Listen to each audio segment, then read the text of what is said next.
Então, pessoal, a gente parou na que eu estava contando para vocês, né, quando eu conheci o Luca, que foi o amor à primeira vista. E aí nós passamos a noite inteira juntos.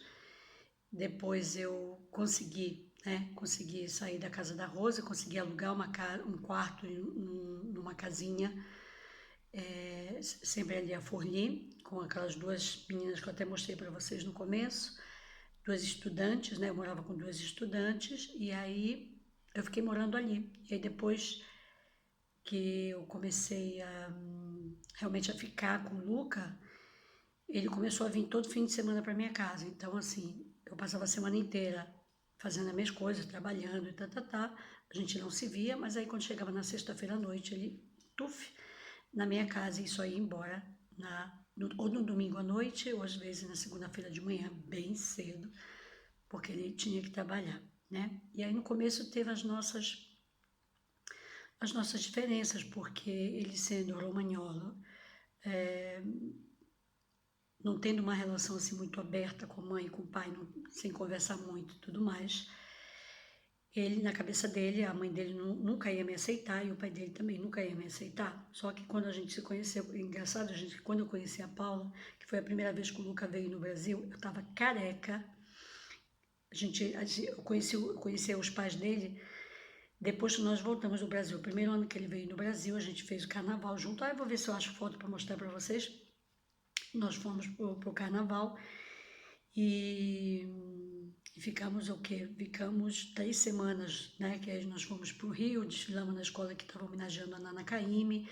Depois a gente foi pro camarote da... Não, a gente foi pro camarote da Brahma e depois de madrugada a gente viajou direto para o Rio, e aí fomos desfilar numa escola que estava homenageando, uma escola do segundo grupo no Rio de Janeiro, que estava homenageando a Nana Caymmi. Nessa época a gente estava em uma boa relação com a Nana, aí já o Riva, o Rui, a Thelma deixaram já a nossa fantasia separada, né?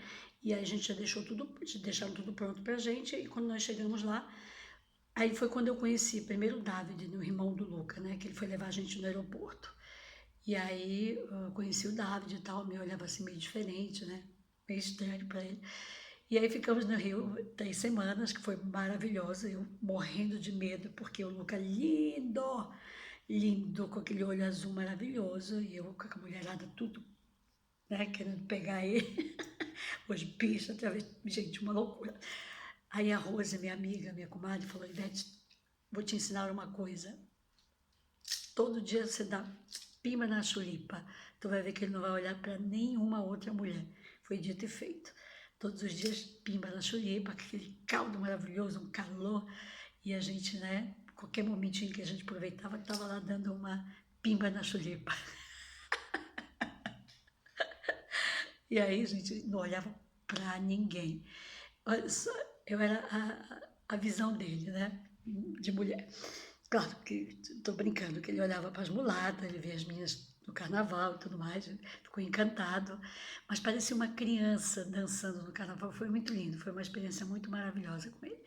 E aí quando nós voltamos, que aí o irmão dele foi buscar a gente no aeroporto, foi quando eu conheci a Paula e o Eugênio, né? Me levou para almoçar com eles, eu com aquela cara de acabada, magra, cozi, 52 quilos, magra, cozi, careca, sem maquiagem, imagina o monstrinho que tava, né? E aí, gente, cheguei lá, ela me olhou assim, meio com aquele olhar tipo assim, mas que é isso? Né? Me olhou dos pés à cabeça, normalmente como eles fazem aqui. E aí nós almoçamos e tudo, e depois ele me levou para Forli, me levou para casa, e aí voltou para casa dele e tudo mais. Aí aconteceu uma coisa muito interessante, que nós estávamos lá ali comendo, ele simplesmente pegou a mala dele e jogou a roupa toda no chão, assim. Eu fiquei olhando para aquilo, né? Ele jogou a roupa lá no meio da sala, assim, para a mãe dele, e a mãe dele foi lá, saiu catando tudo e levou lá para trás para lavar. Eu já achei aquilo meio estranho, né? Uma coisa que aconteceu no Brasil, que foi muito, muito legal, é que a gente eu tinha alugado um flat, né? Perto do Nilson Elias. E aí nesse flat que a gente ficou, Não, não, não foi ali. Já foi quando eu voltei outras vezes com ele, que aí a gente já estava mais íntimo e tudo. E ele colocava as cuecas dele lá do lado do vaso sanitário, né? E aí eu vi aquelas cuecas ali, eu falei, bom, deve estar pondo ali para amontoar, para lavar depois. Aí um dia ele virou para mim, você não vai lavar minhas cuecas? Eu me viu lavando as minhas roupas. Falei, não, querido, eu não lavo cueca de ninguém. Não sou tua empregada. Falei, pode pegar sua cuequinha e lavar no banheiro. Aí já comecei a dar a colocar os meus, né, os meus limites, porque, gente, o homem italiano precisa de limite. Aliás, todo homem precisa de limite, mas o italiano em especial, porque eles têm uma coisa de mamona. Mamona quer dizer que as mães fazem tudo, né, até a idade de 40 anos, então eles se acostumam, que eles não sabem fazer, mas não querem fazer. Eles acham que as mulheres têm que fazer tudo, né, porque ainda são muito machistas. E aí essa foi a primeira coisa que a gente já deu uma cortada, né? E quando eu vi essa coisa da roupa, falei, depois que eu encontrei com ele, eu falei, mas por que você joga sua roupa? Ah, porque é ela que lava tudo, ela que tem que lavar. Falei, gente, ponto. Quando, quando ele veio, né, fim de semana na minha casa, e aí depois disso, começou as crises dele, né, existenciais de idade, porque ele dizia que as pessoas olhavam pra gente. Eu falei, gente, onde que está escrito a minha idade aqui na minha testa? Está escrito que eu tenho 36 anos, nessa época ele tinha 23. E aí foi um pega, porque a gente teve várias discussões a respeito disso. Eu com a minha insegurança, achava que ele já tinha passado por um problema né, de racismo com o Júlio, e achava que ele também tinha vergonha de mim, porque eu era negra, porque, entendeu? Tudo as paranoias da minha cabeça.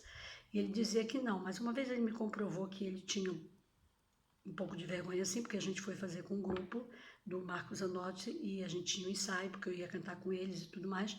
Chegou lá, ele simplesmente me levou, mas me tratou assim como se eu fosse uma amiguinha, assim, uma pessoa que ele nem conhecia, entendeu? Aquilo me deixou chocadérrima.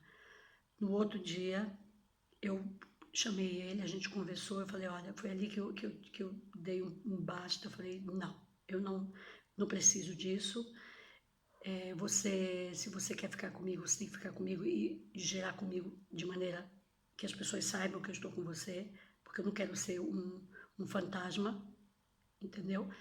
E aí depois eu vou mostrar uma foto para vocês, que foi a primeira foto que eu saí com ele, com a Beth e o namoradinho que a Beth tinha, que a gente foi pro cinema e a gente foi comer pizza. Nossa, olha a minha cara de felicidade, né? Eu depois ver se eu acho essa foto para mostrar para vocês. Mas aí, essas foram as primeiras perrengas, assim, com ele. E depois a gente acabou se acertando e tudo mais. Ele todo final de semana para minha casa. E, gente, acabamos ficando juntos. E nisso foram mais de 2 anos, porque aí eu fui para o Brasil sozinha, porque eu tinha que fazer documento. Eu fiquei clandestina, completamente clandestina, inclusive tinha maior medo de ir para o hospital, de acontecer alguma coisa. Não deixava ninguém fazer publicidade dos meus shows, porque se a polícia baixasse, podia me levar presa, né, me mandar de volta para o Brasil.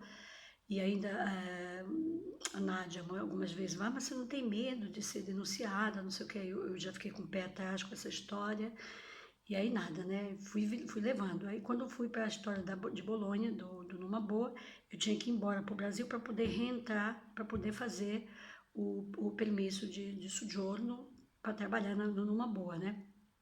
Fizemos acho que uns 3 ou 4 meses lá no Numa Boa, e o cara tinha alugado uma casa, a gente ficava todos bailarinos, cantora, todo mundo nessa casa, e ali eu conheci o Amaury Donavante, o baixista, né? Que depois eu vou achar a foto, vou mostrar para vocês do Amaury.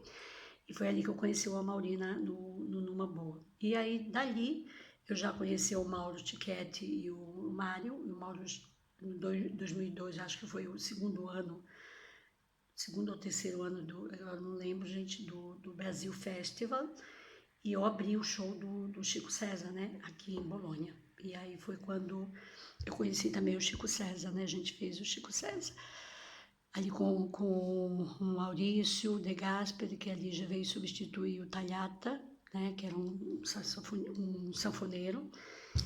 E aí o Mauro fez a abertura, nós fizemos a abertura do Brasil Festival, que o Mauro fez ali dentro do Numa Boa, né? Essa foi a primeira participação no Brasil Festival em 2002. Isso já no final de 2002 já, né? Já acho que outubro, novembro de 2000, ou setembro, não me lembro bem. E ali eu já estava fixa com o Luca, né? Nessa época eu tinha 4 namorados. Um para Tchá-Tchá-Tchá, que era um do exército, e que a Beth também tinha o dela do exército, e ele era amigo do namorado da Beth. E tinha esse que era uma figura bem tesão, né? Ele usava só pra gente fazer o tchuca-tchuca na buchaca. Aí eu tinha um que era só para me levar para jantar, para os jantares, aí tinha o Luca que estava já ali grudando, né? Já estava começando a não me dar mais espaço, aí tinha o outro que era de Bolonha, lindo, os olhos verde, maravilhoso, que me veio em Forli, né? Mas vinha só de vez em quando, porque não podia sempre. E nada, aí eu tinha esses 4 bofe, era o Luca e mais 3. Aí um dia o Luca me perguntou, quantos namorados você tem? Eu falei, tenho 4 com você. Mas como assim? Você me fala assim que tem 4? Eu falei, mas você perguntou, né? Na época eu também não estava assim, estava me envolvendo, estava apaixonada, mas entendeu? Mas estava naquela fissura de que eu não queria homem na minha vida. Eu tinha decidido que eu não queria mais ter relação nenhuma fixa, não queria mais ninguém na minha vida, entendeu? Eu queria ser livre. Mas aí, devagarinho, né? Ele foi começando a não me dar mais espaço, e aí, por exemplo, nos meios de semana que eu saía com do exército ou com o outro para jantar, aí já não dava mais para sair, porque aí ele já ficava me ligando, me controlando, e aí pronto. Aí acabou que eu acabei dispensando os outros, acabei ficando só com ele, né? E aí a gente, nessa brincadeira de ficar junto,